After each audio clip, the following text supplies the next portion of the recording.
and in betwixt portion of an end of a year and the beginning of a year is a troubling one for too many believers. It's a troubling one because we focus more on the lack that we have acquired and the things we didn't do and the regret that we have lived.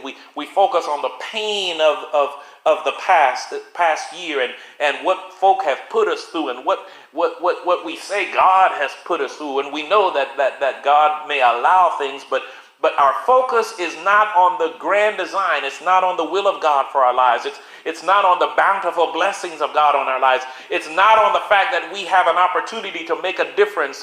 We have an opportunity to say, forgive me, or to say, I apologize. We don't focus on the fact that God has given us breath in our lives as Ezekiel 37:5 says, that God will breathe into us and make us live again. We don't focus on the fact that though our joints may be aching and though our finances may be acting funny, we don't focus on the fact that God has given us a mind and all we have to do is use it to come up with problem solution ideas that come from heaven to take it to market, to change our lives. Rather, we resolve and we reflect. We reflect on what we don't have and what they have done to us. We all do it.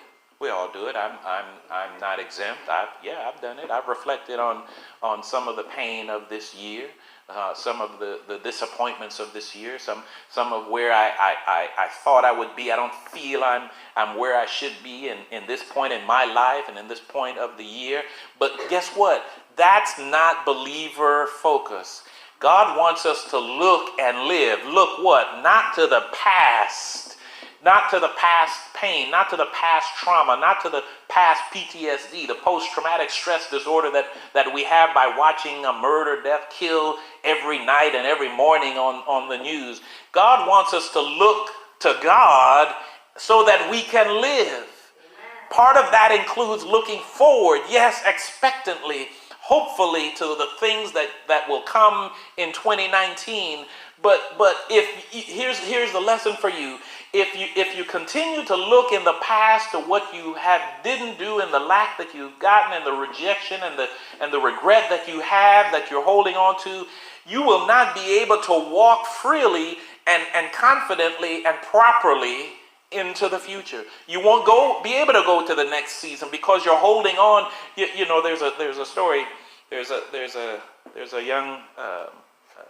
young child, we'll say a 2-year-old, and the child has a piece of candy in their hand, and the parent says, well, here's a whole lot more candy. Open your hand and grab some more. And the child, being a 2-year-old, very possessive, very territorial. I know I said 2-year-old, but it could be a 50-year-old. It could be a 70-year-old. Amen. It could be a 90-year-old, but very territorial, very possessive. And we know that as seniors, as we get older, we know that we don't have as much time left on the face of the earth, and so that's why the dis-ease of hoarding and collecting things and mementos. We as we get older, we tend to hang on to them and don't want to let go, because everything, every thread, every nickel, every dime has a sentimental value, and every stitch of clothing. Never mind, you can't wear it because it don't fit you anymore, or if it's really messed up, we still hang on, and because everything we attach a meaning to it, we don't let go. Amen. Well, that's the essence of our problem here, being betwixt and between the end of a year and the beginning of a new one. Too many of us don't want to let go of even the messed up toxic relationships and situations that we have attached ourselves to. We look forward and we see a bright new year coming, and we want to be resolved, not just to make resolutions, but we want to be resolved to do the things that we have to do so that we can live like we want to live.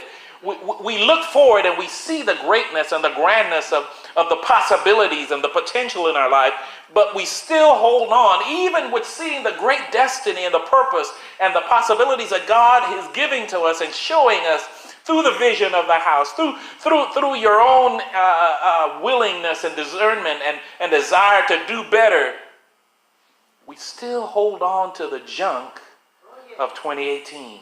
We don't want to let go because it's that poor person's mentality. It's that poor believer's mentality. It's that poor faith, low faith, little faith mentality that we have. We don't want to let go of what we have, even if it's not good for us, because we're not really confident of what tomorrow will bring. Proverbs 21 is a good example of what some of us may have gone through and faced all through 2018. Can I